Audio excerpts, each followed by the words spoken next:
Un informe no publicado del Servicio Geológico de Estados Unidos ha encontrado que hay hasta 5 billones de toneladas de hidrógeno natural bajo tierra.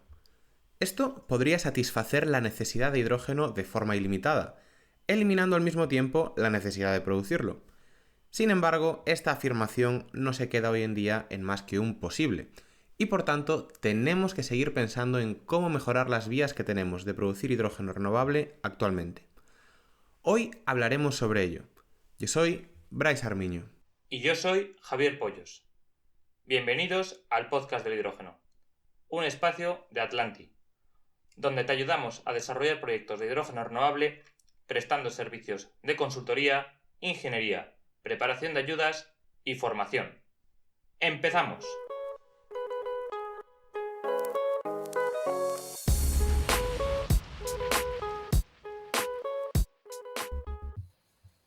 Tenemos la suerte de contar hoy en el podcast del hidrógeno con Jesús María Lata, Chief Technical Engineer en SENER.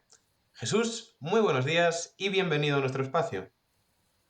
Muy buenos días, muchas gracias por la invitación y a vuestra disposición.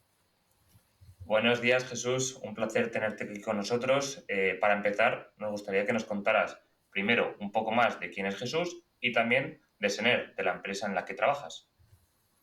Bueno, pues nada, en cuanto a mí, de formación soy ingeniero industrial mecánico y bueno, llevo toda mi vida trabajando en SENER, toda mi trayectoria profesional.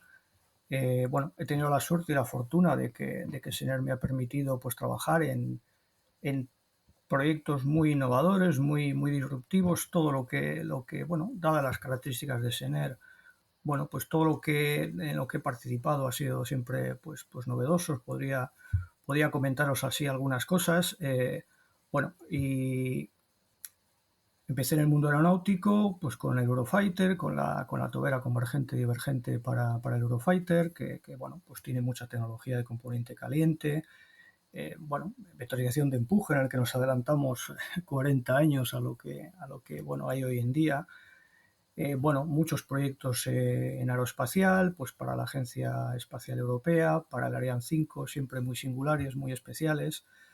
En el mundo de la energía, pues también tocando bastantes temas. Uno de ellos quizá más significativo, como más especial, más singular, pues Gemasolar, que ha sido la primera planta de torre central y sales fundidas dentro de lo que es energía termosolar, energía solar de concentración para conseguir generar electricidad, que la primera en el mundo de esa tecnología y que se ha convertido en un modelo tecnológico, ¿vale? A partir de ahí pues evolucionamos al complejo solar de NUR 3 de NUR en Ouarzazate, en Marruecos, que es el complejo termosolar más grande del mundo. Y la energía termosolar ahora mismo con la tecnología de Thor o con otras tecnologías que también hemos estado en cilindros parabólicos, pues está quizá en un impasse desde el punto de vista que la fotovoltaica, con unos precios y unos costes dopados por China, pues la ha desplazado al menos temporalmente, ¿vale? También he participado en temas, digamos, pues por ejemplo, últimamente tocando bastantes temas en el mundo civil, pues para lo que es el césped retráctil del Santiago Bernabéu, que es patente de SENER.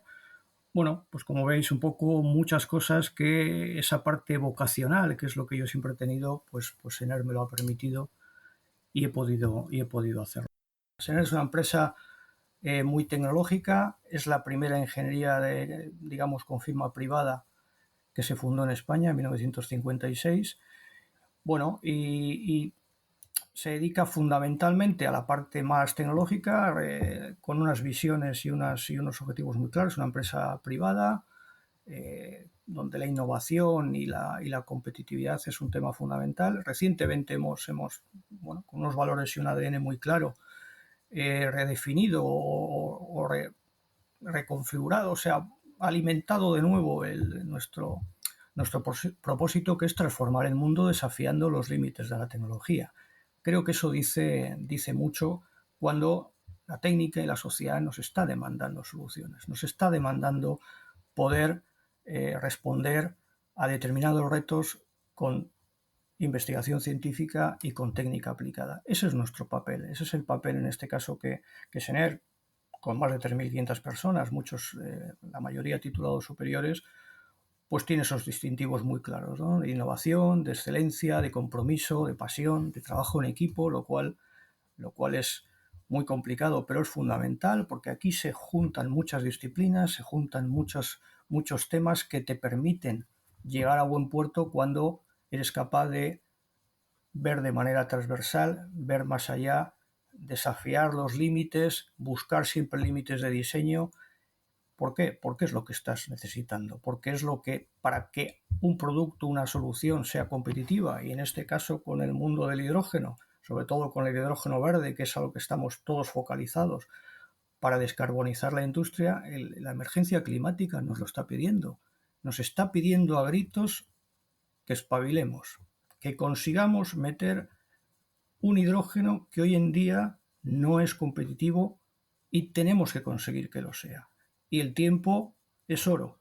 Y ahí creo que hay mucho que hacer, se está trabajando mucho, pero creo que tenemos que trabajar de una manera mucho más intensa, más coordinada, con una colaboración mucho más efectiva de verdad, porque hay que entrar no solamente en innovación incremental, sino en innovación disruptiva, porque estamos muy lejos en el mundo del hidrógeno de poder conseguir lo que estamos buscando.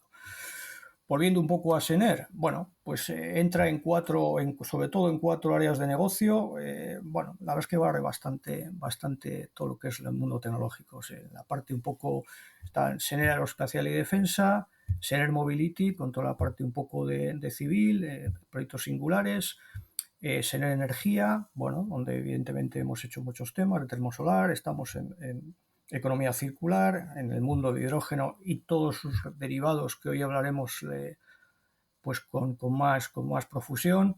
Bueno, también ahora en SENER Instalaciones Avanzadas, donde se ha adquirido Quartz. Bueno, la verdad es que con una huella global, sobre todo en oficinas en España, México y Brasil, pero con una huella global, lo que hacemos son cosas, bueno, pues un poco distintas, un poco más especiales, más novedosas, más necesarias que lo que es meter desarrollo tecnológico a la industria, al mundo, mejorar la vida de la gente. Totalmente de acuerdo con lo que has comentado y también darte la enhorabuena por ese currículum, esa definición de ingeniero puro y de todos los proyectos que has participado que la verdad que son súper interesantes. Todavía me acuerdo de cuando estudiamos en la carrera hace ya 10 años el gema solar como un hito, ¿no? en todo lo que tiene relacionado con la energía termosolar. Y por avanzar un poco ahora y en tu puesto actual, si no me equivoco, eres director técnico del IPCEI High to Tech. IPCEI, recordemos que son los proyectos importantes de interés común europeo. ¿Nos podrías contar un poco en qué consiste exactamente este proyecto? Sí, bueno, dentro de mi posición como Chief Technical Engineer de SENER en la parte de energía, dentro de lo que es el IPCEI, tengo una función de director técnico, efectivamente. Y ahí en lo que tratamos un poco de hacer, cubrimos en lo que tiene que ver con la generación de hidrógeno verde, tecnología alcalina, o sea, estamos hablando de electrólisis alcalina, y también una alternativa, digamos, por la que hemos apostado en SENER, que es la electrólisis aniónica, ¿vale? Entonces, fundamentalmente estamos en esas dos vías.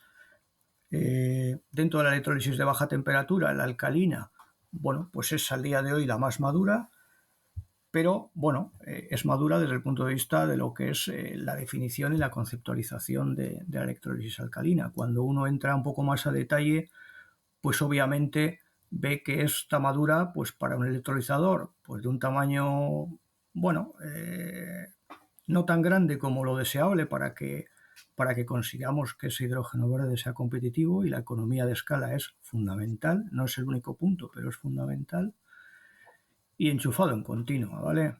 ¿Qué pasa? Que lo que quieres es integrarte con renovables para poder ser capaz de, porque la energía eléctrica es cara, tienes que absorber entonces fluctuaciones, tienes que absorber intermitencia.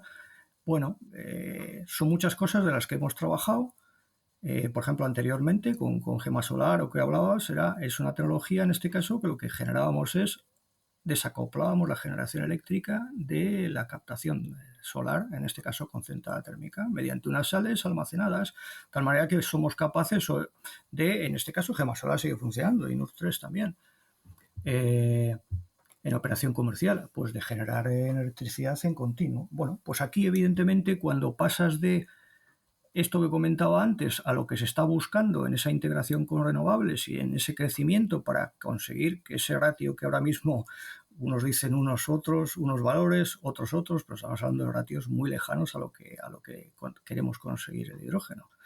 4:1, 5:1, no nos engañemos. Estamos muy lejos. Hay mucho que entrar. Y la idea inicial del IPCEI que conseguimos, ¿no? con apoyo un poco de fondos europeos, era desarrollar el despliegue industrial de tecnología alcalina y trabajar en la electrólisis aniónica como una electrólisis distinta, disruptiva, que trata de aunar lo mejor del PEM con lo mejor del alcalino. Y bueno, que está evidentemente en un TRL más bajo, pero ¿qué es lo que estamos viendo? ¿Qué es lo que hemos visto? Y por eso estamos entrando mucho más en la parte alcalina, que la madurez de la tecnología no es para hacer un despliegue industrial, no es para industrializar todavía, aunque hay mucho trabajo y mucho dinero de mejora, ¿vale? ¿Y por qué? ¿Por qué crees que la aniónica? Porque, por ejemplo, sí que hay un par de empresas, ¿no? Incluso hay una, ahí siempre me olvido el nombre, pero es una empresa americana que comenta que va a tener ahora ya una gigafábrica para 2026. Aquí en Europa tenemos en Apter, por ejemplo, que sí que es cierto que lo que tú dices, ¿no? Al final hace electrolizadores muy pequeñitos porque no es capaz de hacer esos stacks más grandes. Pero ¿por qué? ¿Cuál es tu opinión de que a esta tecnología todavía le queda mucho recorrido? A la aniónica. Sí.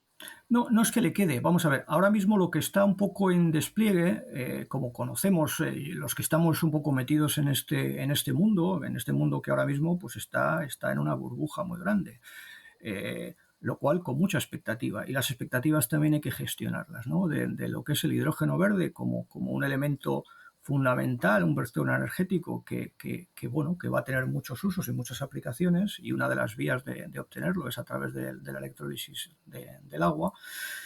Eh, Estaría la alcalina, pero todavía faltándole bastante tema como decía antes, para ser competitiva y con una dinámica muy lenta, es decir, que no casa tan fácilmente con una energía fluctuante, intermitente, que es una renovable eólica o una renovable fotovoltaica o una combinación de ambas, con lo cual hay mucho trabajo que hacer ahí, pero bueno, sí que tiene una serie de temas de dinámica, unas densidades de corriente bajas que se están tratando de mejorar y es una de las vías, de la misma manera que hay muchas vías de optimización y de mejora, reduciendo inercias, tanto sólidas, inercias térmicas y masas, tanto sólidas como líquidas. Hay mucho trabajo que hacer y está mucha gente trabajando en ello, ¿eh? Lo que nos falta quizá es aunar esfuerzos y focalizarnos, ¿no? Porque efectivamente hay mucha investigación,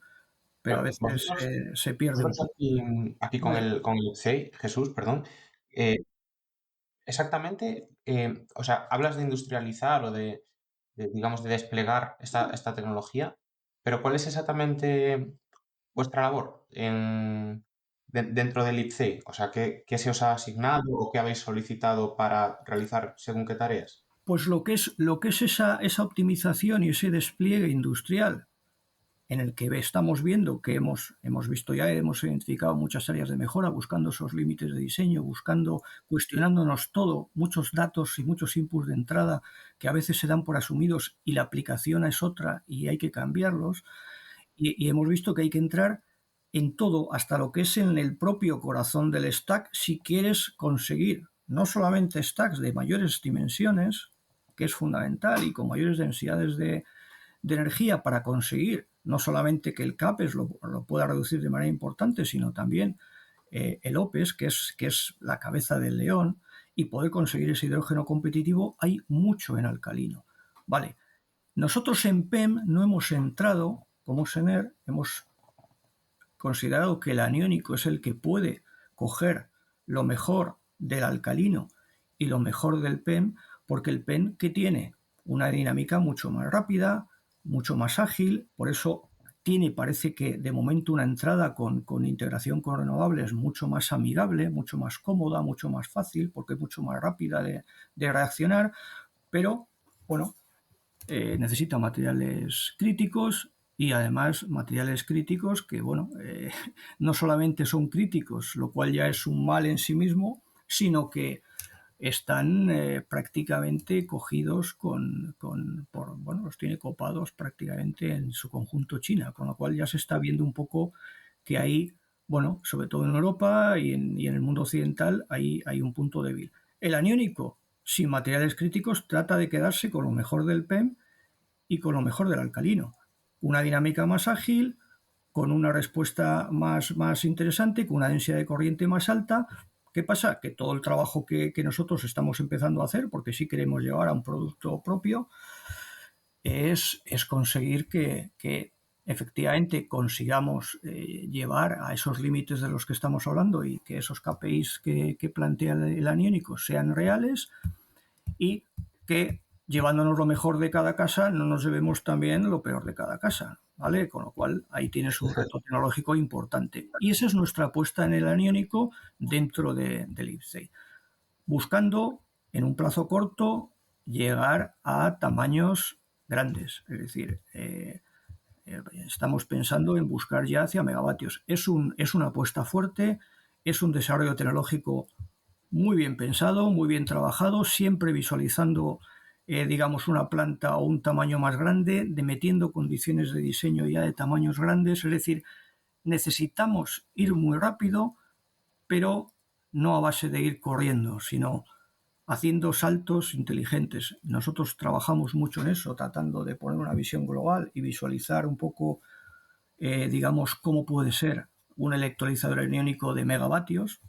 Aunque hoy no tengamos ni siquiera membranas aniónicas disponibles en tamaño, ya las tendremos, pero te permite un poco adelantarte, anticipar, meter condiciones de escalación, meter condiciones de fabricación, entender cómo interaccionan cada uno de los componentes, pensando en tamaños grandes y forzando los límites, pero luego ya llevando a lo que tengas que hacer con lo que hay disponible, tratando también de desacoplarnos de la investigación científica, que tiene sus tempos, pero que lo podamos un poco reinventar, buscando diseños flexibles que sean capaces de introducir una membrana aniónica hoy y mañana otra mejorada.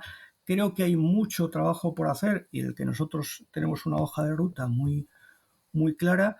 Y si estamos buscando en un tiempo corto, en 2 años, es tener la tecnología para tener un electrolizador aniónico a escala de megavatios. Eso Oye, es un reto muy potente, muy complicado y, como bien decías, bueno, hay otras estrategias pues, de Napter que bueno, consideran que no pueden crecer y hay otras muchos que también, incluso con otras tecnologías, eso lo escuchamos todos los días, ¿no? Están tratando de ir a modularizar, a agrupar, a contenerizar, lo cual está muy bien.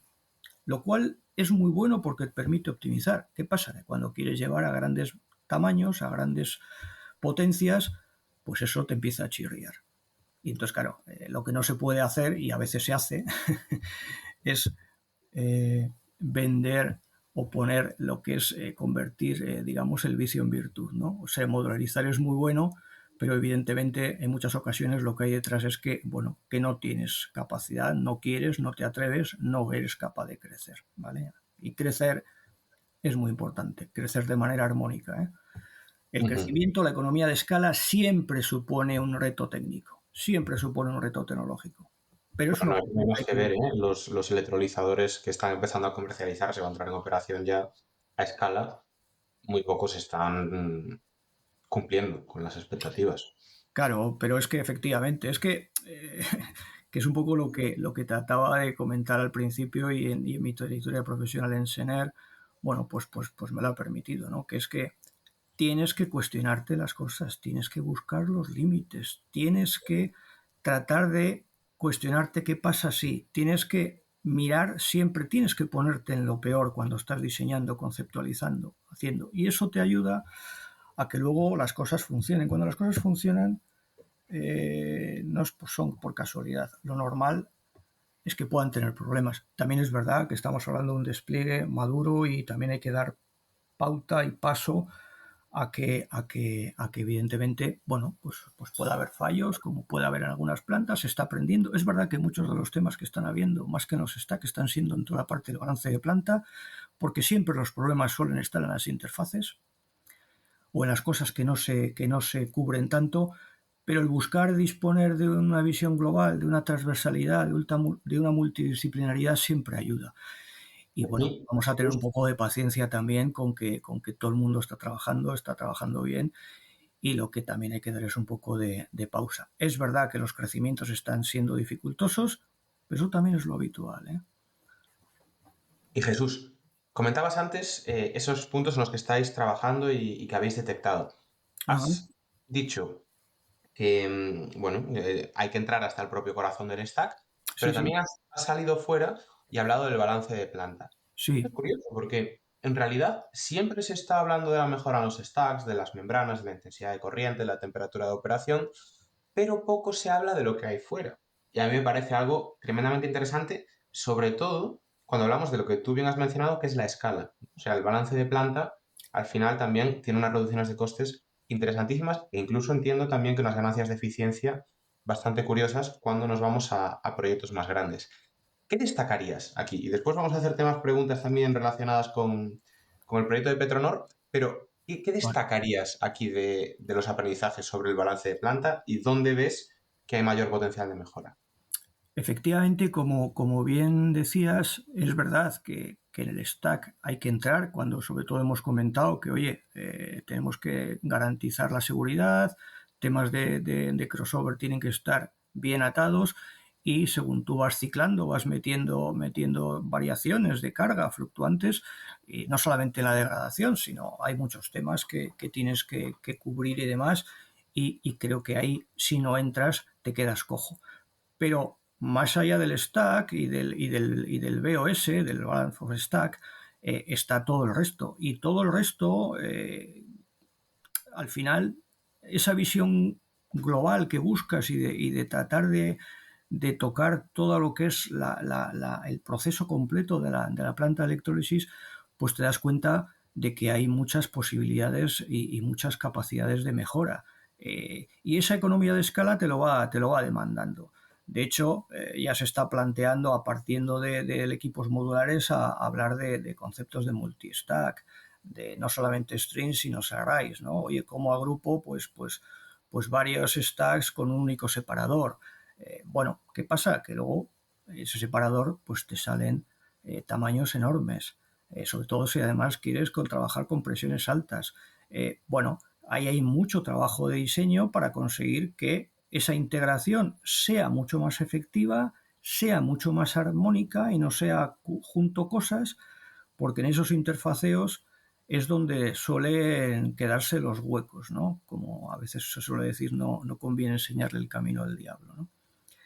Y esas son las cosas que hay que cubrir. Entonces, hay muchos temas, en los separadores hay bastante trabajo, en la purificación también, en lo que tiene que ver con la refrigeración, pero todo también llevándote a tener muy clara cuál es tu presión de trabajo, tener muy clara si trabajas con electrolitos mezclados o separados y en qué aplicación, eh, entrar un poco en todas esas nuevas capacidades de los stack que hacen que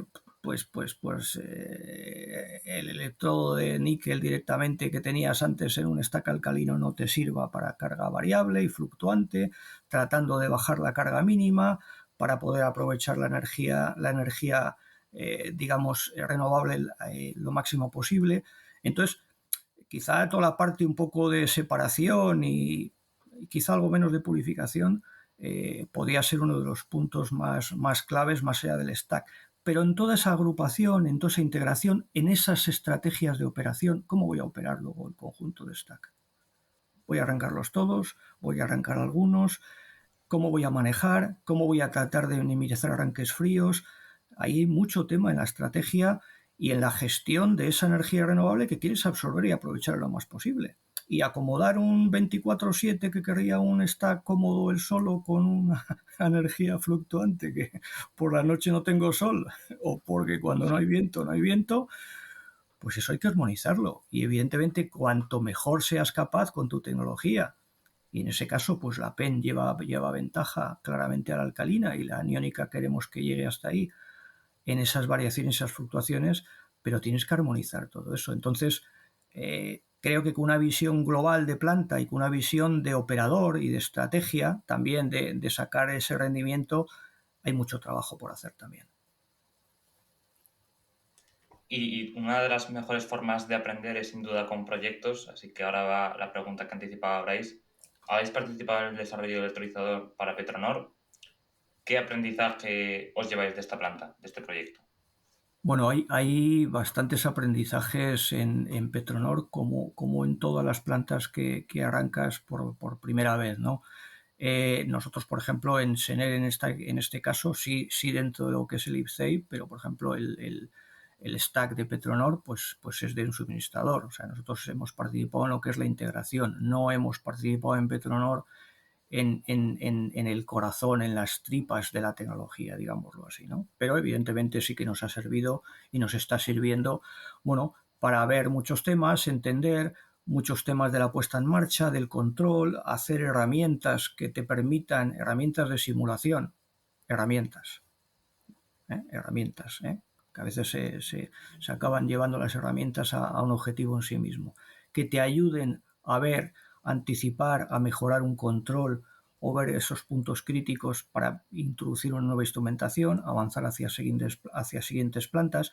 Creo que hemos aprendido mucho y sobre todo ese conocimiento nos está sirviendo también muy mucho para profundizar en la tecnología dentro del IPCEI y evidentemente que esas lecciones que siempre se aprenden sean lecciones aprendidas, que se habla mucho de lecciones aprendidas y como digo yo, es nombre lecciones, apellido aprendidas. Muchas veces se quedan lecciones, porque lo mejor se aprende, lo que mejor se aprende siempre es lo que uno vive.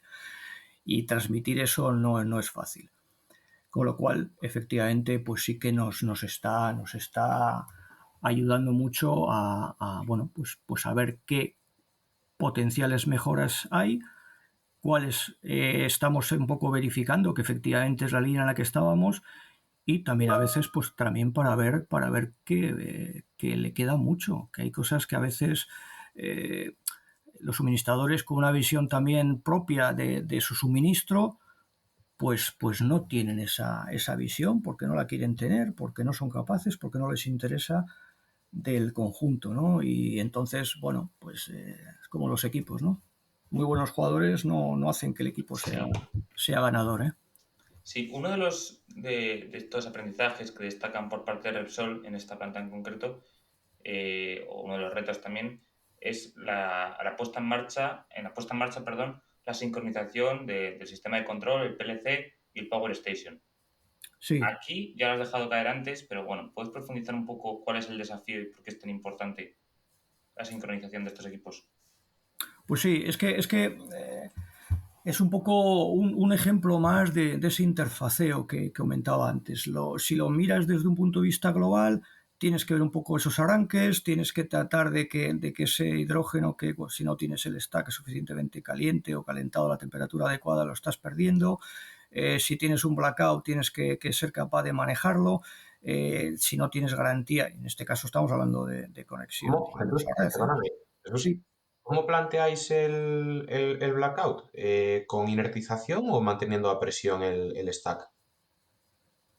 Bueno, pues ahí se está trabajando en ello, porque evidentemente el suministrador también te ha puesto una serie de límites y evidentemente pues si tú empezases de nuevo pues harías otras cosas o las modificarías o las mejorarías, pero te tienes que adaptar a los equipos que tienes y a lo que te pueden permitir. Vale, vale, porque es una duda que yo creo que está, que bueno, que tiene uno, ¿no?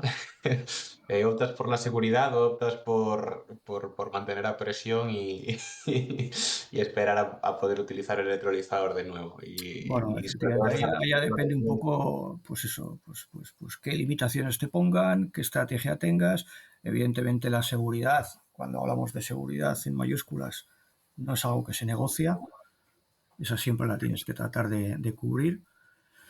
pero lógicamente tratas de hacer un aprovechamiento el mayor posible, ¿no? Todo lo que sea arranques y más si son fríos y paradas, pues siempre es un problema, ¿no? Perdona, que interrumpí por completo ahí la explicación que estabas dando. No, no, no, no, para nada. Pues eso, que tratabas un poco. El electrolizador, ¿cómo funciona más cómodo? Pues en continuo y con las menores fluctuaciones posible, ¿no? Entonces, bueno, todo lo que sea, cualquier tipo de blackout, de problema un poco de energía o lo que sea, tienes que ser capaz de llevar la planta, digamos, a posición segura. Eso tienes que garantizarlo por limitaciones de los equipos y por control. Pues yo también tengo un par de preguntas con respecto a, bueno, una sobre todo con respecto a esta planta, porque claro, es lo que tú dices, ¿no? Al final, pues se hace camino al andar y se aprenden muchas cosas mientras que se camina. Y Sin duda. vosotros, pues lo habéis hecho, habéis participado en el desarrollo de esta planta, que además a quien no sepa de qué estamos hablando, bueno, es la planta de Petronor en Bilbao y que ha salido reflejado pues, en el último mes en los cuadernos de energía un análisis de Repsol sobre los retos a la hora de poner esto en marcha. Y la verdad bueno, ahí Maribel, que también estuvo aquí en su momento, explica perfectamente, ¿no? Un poco todo lo que se ha ido pues pasando durante las fases de desarrollo. Y leyéndolo, pues te vienen muchas dudas. Y una de las que también me sorprendió mucho, bueno, en primer lugar, una es la de mantener a la misma altura los depósitos, los separadores de oxígeno y de hidrógeno para asegurar el equilibrio dentro del stack. Yo eso no lo controlaba. No sé si tú, Jesús, ahí estás, sabes a qué me refiero, pero si puedes dar aquí una explicación, porque sí Bueno, que lo hay, leo hay, y ahí hay me un parece tema de, sorprendente. sí, hay un tema de niveles para garantizar que la presión diferencial entre las dos cámaras es mínima y está controlada. Pero bueno, ahí hay también otras, porque ahí estamos hablando de electrolito mezclado, es tecnología, bueno, alcalina. Creo que hay otras muchas vías de mejora de lo que es la propia planta, la propia configuración y lo que tiene que ser una planta hoy en día con todo lo que se supone y todo el avance que supone, que no hay que quitarle mérito para nada. Es una planta de 2,5 megavatios, es una pica en Flandes muy buena, pero hoy en día, como pasa siempre, dirías, oye, si pudieses, cambiarías esto y esto y esto. Bueno, eso lo cambias mañana y no hay ningún Exacto. problema, para eso está.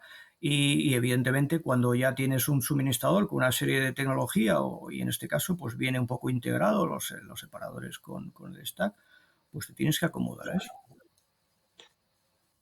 Muy bien, pues volviendo al planteamiento tecnológico, entonces, Jesús, y relacionándolo con estas dos últimas respuestas, bueno, viendo un poco este proyecto, el fabricante es John Cockerill que no deja de ser un fabricante europeo, pero que la tecnología es china, como Ujú. muchos de los grandes diseños que estamos viendo de electrólisis alcalina. Prácticamente todo lo que vemos de 5 megavatios es chino, desde Peric, Longi, Trina, etcétera. Al final beben todos de la misma patente, que es una patente que creo que hizo Peric con el gobierno chino en su momento y que tienen ahora todos los fabricantes. Sin embargo, estamos viendo que los proyectos en los que se está desplegando, como Cuba, por ejemplo, no está rindiendo. Quiero decir, son electrolizadores que no son capaces de ofrecer el rango dinámico que prometían. Claro. Eh, Aquí, ¿dónde está la clave? ¿Dónde está la clave para que un electrolizador alcalino pueda presentar buenos comportamientos? Hablo de electrolizadores, no de planta, porque luego es lo que tú comentabas antes. Hay estrategias para operar unos stacks, otros no, lo que sea. Pero como stack, ya pensando en stacks grandes, ¿dónde está la clave y por qué los electrolizadores alcalinos tienen esas dinámicas que comentabas antes que no permiten adaptarse también a las variaciones de potencia? A ver, evidentemente ahí es que podríamos estar 3 días, ¿no? Pero por tratar, por tratar de resumirlo, lo he mencionado antes, quizá un poco rápido, pero cuando tú concibes, y es como estaban, o sea, toda esa tecnología china está muy trabajada, está muy optimizada desde el punto de vista de fabricación, está muy, muy, muy evolucionada, eh, pero inicialmente concebida para unas condiciones y trabajar en estático, ¿vale? ¿Qué pasa? Que cuando tú quieres trabajar con fluctuaciones, tienes una dinámica muy lenta, simple y llanamente porque tienes unos tamaños muy grandes, porque tienes una densidad de corriente muy baja, de 0,3 amperios por centímetro cuadrado, que se está tratando de subir. Entonces, evidentemente, y luego además a través del diafragma, pues tienes potenciales problemas según la presión en la que trabajes, qué tipo de diafragma, que se ha ido mejorando y demás, problemas de crossover, pues tu rango de cargas es bajo y tu dinámica es muy lenta. ¿Dónde tienes que actuar? Pues prácticamente en todo.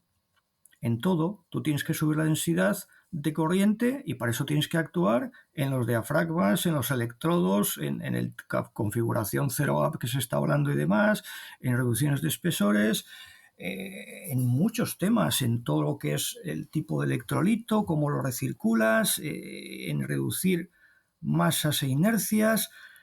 Tienes un montón de temas cambiando componentes para poder tener un rango mucho más amplio, siendo seguro y con una buena eficiencia, y segundo, una durabilidad siendo capaces de absorber esos rangos. ¿Qué pasa? Que evidentemente, ¿por qué el PEM es superior, al menos en dinámica? Porque consigues la misma, simplificando mucho, consigues lo mismo con un alcalino con un tamaño 4 veces más pequeño, la misma producción de hidrógeno. Así de claro. ¿En Sí, base a sí. qué? Bueno, pues el utilizar platino o iridio y conseguir unas densidades de corriente, pues de, vamos, pues muchísimo más altas que las Sí, de, tres, que cuatro las veces de más. alcalino, etcétera. Es decir, tienes un planteamiento mucho más integral, que es lo que trataba un poco también de mencionar un poco por encima, porque lógicamente pues profundizar no es tan fácil en una charla así, pues bueno, pues de una cierta duración, como estamos hablando, pero tienes que tocar muchos temas para conseguir reducir esa dinámica que no deja de pasar, entre otras cosas, por simplificar mucho, de hacer que tengas unos tamaños mucho más pequeños. Esta Pues dinámica, el Jesús, estaque alcalino y es enorme, claro, obviamente. en esta dinámica importa la presión de operación también. Por supuesto. A Por más supuesto. presión, mejor rango. Bueno, yo casi diría que la presión de operación habría que tratar de desacoplar mentalmente el concepto de presión de entrada, perdón, presión de entrega, de presión de trabajo.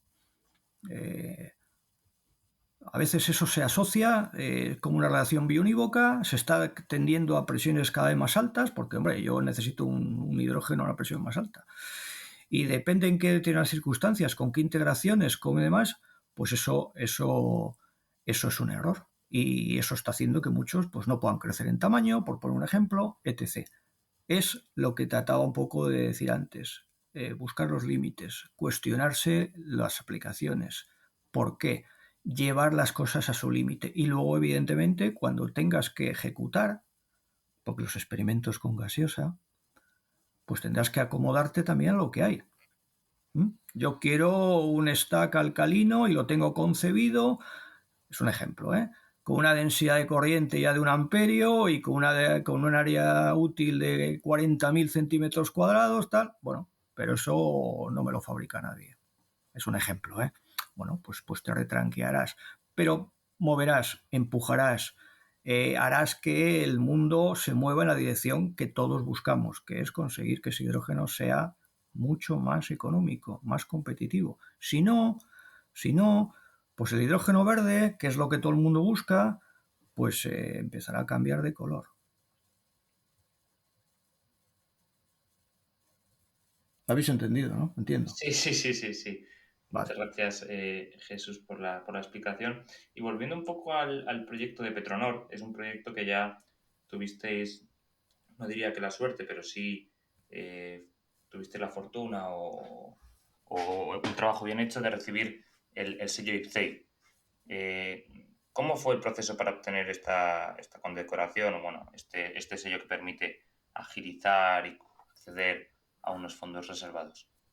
Bueno, pues yo creo que ahí, bueno, pues haces una propuesta, tienes una apuesta clara, Y bueno, evidentemente, pues en todo este tipo de propuestas, según lo que estás planteando y demás, y bueno, pues evidentemente eso lo trabajamos a través de nuestro brazo inversor, SRI, SN Renewable Investment, y bueno, y conseguimos el IPCEI.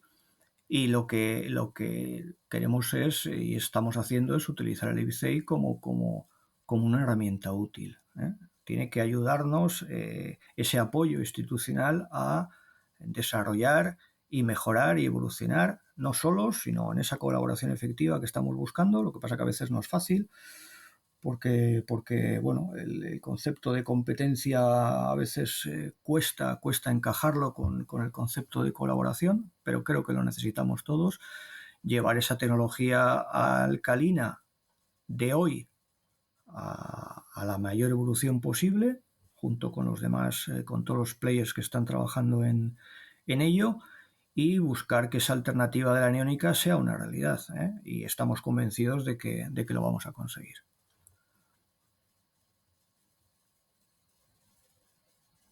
Y la apuesta del PEM, bueno, pues evidentemente ahí está. Sí, yo creo que esto es una carrera, yo suelo decirlo, que de todos contra el cambio climático, no de unos contra otros. Sí. Y a veces cuesta porque bueno, pues, si ya sé de esto tanto más que tú, pues que te voy a tal, lo que son IPs, protecciones, pero se pueden hacer muchas colaboraciones, creo que debemos hacer. Y esto es una carrera de todos juntos, no de unos contra otros.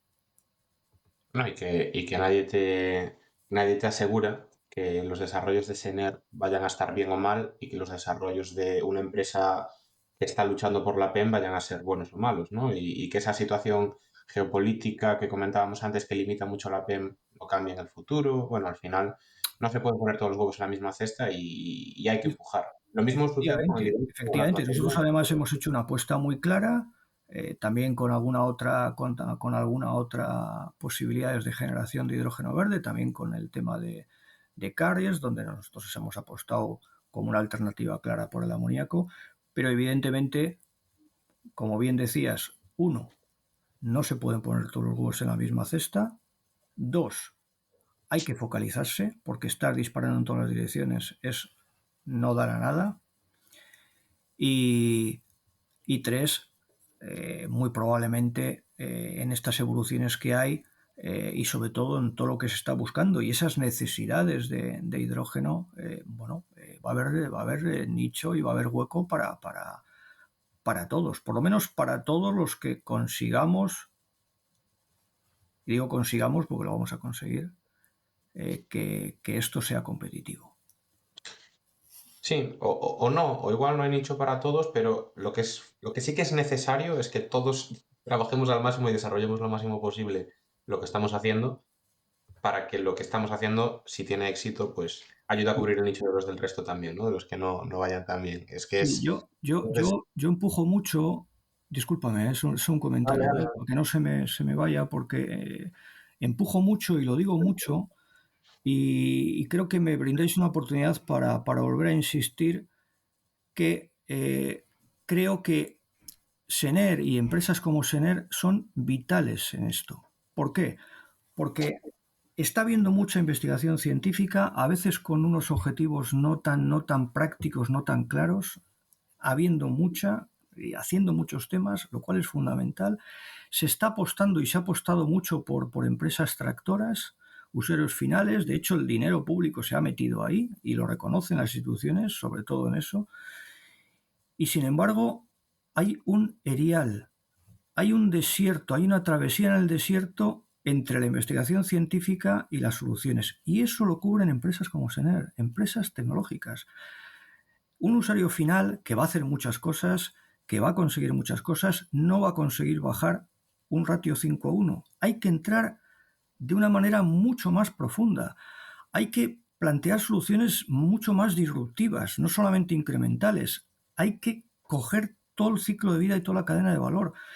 Y sin esa transversalidad, sin esa visión global, sin ese objetivo final y sin esa capacidad tecnológica, y que algunas empresas tenemos la fortuna como es Sener, y ojalá hubiese más, de tener esa multidisciplinaridad, no lo vamos a conseguir y creo que lo tenemos que conseguir. Y ahí estamos. Totalmente, totalmente clave lo que comentas. Y uno de esos desarrollos tecnológicos que además luego queremos hablar, aunque ya estamos llegando al final de las preguntas, pero queremos hablar también de esa investigación desde lo privado. Pero lo primero, porque no queremos terminar de tocar el tema de la electrólisis, uno de los desarrollos que estáis haciendo y que nos ha parecido súper interesante cuando nos hablasteis de él es el de la generación de hidrógeno mediante microondas. Sí, Es sí. algo en lo que también estáis trabajando y nos ha Sí. parecido alucinante. Poco más puedo preguntar porque no me he enterado ni, ni de Bueno, la mitad cuando lo leí, pero a ver si ahora nos puedes explicar un poco, Jesús, de qué va todo esto. bueno, pues eso es otra, dentro de esa focalización de la que hablábamos, bueno, es una ruta distinta. Esto no es electrólisis, esto es una nueva ruta electroquímica de disociación del agua, pero vía la reducción directa de un material sólido por microondas, que consigue disociar por esa radiación electromagnética que es no ionizante, ¿eh? No pensemos ahí en rayos X y en cosas un poco ahí tan peligrosas, poder disociar un material concreto con una serie de, además con no un material crítico, digamos, reducirlo y por tanto luego ser perfectamente muy ávido y conseguir disociar el agua a temperaturas muy bajas, 200 y pico grados. Es una ruta disruptiva con la que estamos muy ilusionados, pero es una revolución, que está a escala de laboratorio, patentada, pero que tiene, se ha visto a nivel a escala de laboratorio que el material se cicla, que no hay ningún problema con él, no se degrada, pero conseguir esa disociación a esa temperatura tan baja cuando, bueno, si tú quieres disociar el agua a la brava necesitas 3000 grados, ¿eh? Y con energía termosolar, pues determinado material igual, pues casi 900 grados, sin lo que es electricidad, ¿no? Que es la parte un poco de electrólisis, ¿no? Conseguirlo hacer mediante esa radiación electromagnética de microondas, de esas frecuencias microondas a 200 y pico grados y además tuneado es un pelotazo. De hecho, es una tecnología en la que estamos apostando muy fuerte. Está todavía a escala de laboratorio, pero visualizándola ya siempre hacia planta industrial, qué es lo que te permite entender y anticipar hasta dónde puedes llegar, qué es lo que quieres llegar, y muy potente, muy potente. Y es algo que nos permitiría vencer los obstáculos que vemos, por ejemplo, con la electrólisis en cuanto a costes iniciales, eficiencias bajas. Claro, es eh, que esta tecnología, lo que hemos un poco visto y tratado de extrapolar hacia una planta ya de un tamaño relevante de megavatios es que muestra unos KPI superiores a todos los tipos de electrólisis, es decir, con rendimientos de la SOEC a temperaturas bajas. Es decir, si esta tecnología somos capaces de que efectivamente a nivel industrial funcione con los KPIs que tenemos un poco planteados y previstos y vamos bastante bien, lo adelanto, se puede comer a todas las electrólisis como rendimientos, como capacidades. Esta no necesita agentes químicos reductores, no utiliza membranas, no tiene materiales críticos, no hay posibilidad de que aquí haya mezclado de hidrógeno y de oxígeno, no hay ninguna membrana. El oxígeno y el hidrógeno se producen en instantes distintos o en sitios distintos o en instantes y sitios distintos. Se podría vaporizar, evidentemente tienes que quitársela, pero no necesitas tanta pureza, podríamos vaporizar desde agua de mar. Eh, tiene unas potencialidades, estamos hablando de un consumo energético que pensamos podemos llegar a menos de 40 kilovatios hora por kilo de hidrógeno. Eso es lo que se consigue y no se llega con la SOEC, pero claro, a 900 grados centígrados. Con un CAPES muy bajo, con un OPES, aquí el calentamiento es volumétrico, con lo cual aquí la integración con renovables prácticamente barres el rango completo y de una manera muy rápida. O sea, el potencial que tiene esta tecnología, que tenemos que demostrar, es enorme. y además Y mucho con más materiales, fácilmente integrable, amigable con renovables. Podemos desacoplar el reactor de reducción del de oxidación. Bueno, yo creo que aquí materiales hay mucho potencial. abundantes, Jesús. Con Sí, materiales ¿Lo hacéis con materiales abundantes también? Eso no sería un problema, el material que utilizáis sí, sobre el sí. que Estamos hablando producís. de cerias con algunos dopados, pero evidentemente una de las condiciones básicas era que que ese material sólido intermedio, que es el que reduces y oxidas, no tuviese materiales críticos. Y lo estamos consiguiendo, porque de hecho a nivel de laboratorio los materiales los tenemos identificados. Estamos en esa escalación, en ese concepto de pasar del lecho fijo a pseudos lechos fijos o lechos móviles, porque evidentemente la idea es que el microondas trabaje en continuo y solo para reducir, no para calentar el material, que lo precalentaremos por otros medios. Muchas cosas que hay que hacer para que eso sea una realidad industrial y produzcamos toneladas de hidrógeno, no produzcamos gramos. Con gramos dices, oye, pues estupendo, hiper barato, maravilloso, pero lo que buscamos es producciones masivas. Y sí que toda la integración con renovables pues es mucho más sencilla. Entonces, bueno, ¿eso significa que estamos desdeñando, desmereciendo la alcalina o la aniónica? Para nada. Estamos apostando por todas muy fuerte. Y esta es una ruta alternativa pues muy interesante que también tendrá que vencer si todo va como va y ya estamos trabajando en ello, esa barrera también social. Ah, no, que esto no es electrólisis. Entonces, bueno, ese tipo de cosas, el desconocimiento, el cambio, cuesta, ¿no? Pero en cambio es bueno, ¿eh? Siempre es bueno. Esto lo hacéis todo con capital interno, Jesús. Esto hemos arrancado internamente, efectivamente. Con Y capital, bueno, con capital propio. Evidentemente, bueno, pues siempre estamos abiertos a ayudas, estamos trabajando, bueno, buscando colaboraciones, porque lógicamente lo que es integrar siempre con clientes, usuarios finales y ir enseñando pues este tipo de tecnologías al mercado siempre es bueno y es saludable y además es necesario, ¿no? Y te permite un poco una entrada mucho más interesante. Recientemente nos han premiado en RedMat 2024 con esta tecnología como el premio innovador del año al hidrógeno, lo cual nos congratula bueno, y con mucho potencial. Evidentemente hoy estamos con la alcalina, con la aniónica hoy buscando que sea un futuro próximo en un corto plazo y con el microondas lo mismo. Lo mismo. Eso es lo que tiene que ver con generación, ¿eh? Que con el tema de transporte y almacenamiento también estamos trabajando con tecnologías también novedosas y que, bueno, que estamos viendo que hay necesidad, que hay hueco en el mercado. Es decir, que es que no hay soluciones y tenemos que aportarlas, ¿no? Y estos son, bueno, pues buenos ejemplos de ello. Pues sí, la verdad que muy interesante esas líneas con las que estás trabajando. Jesús, un par de preguntas más para acabar.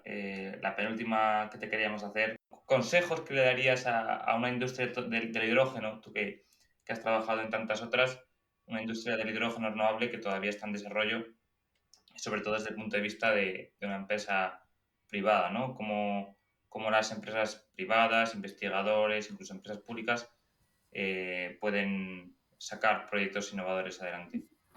Pues podría dar muchos, pero bueno, así a bote pronto, que cuenten con gente que pueda ayudarles, ¿no?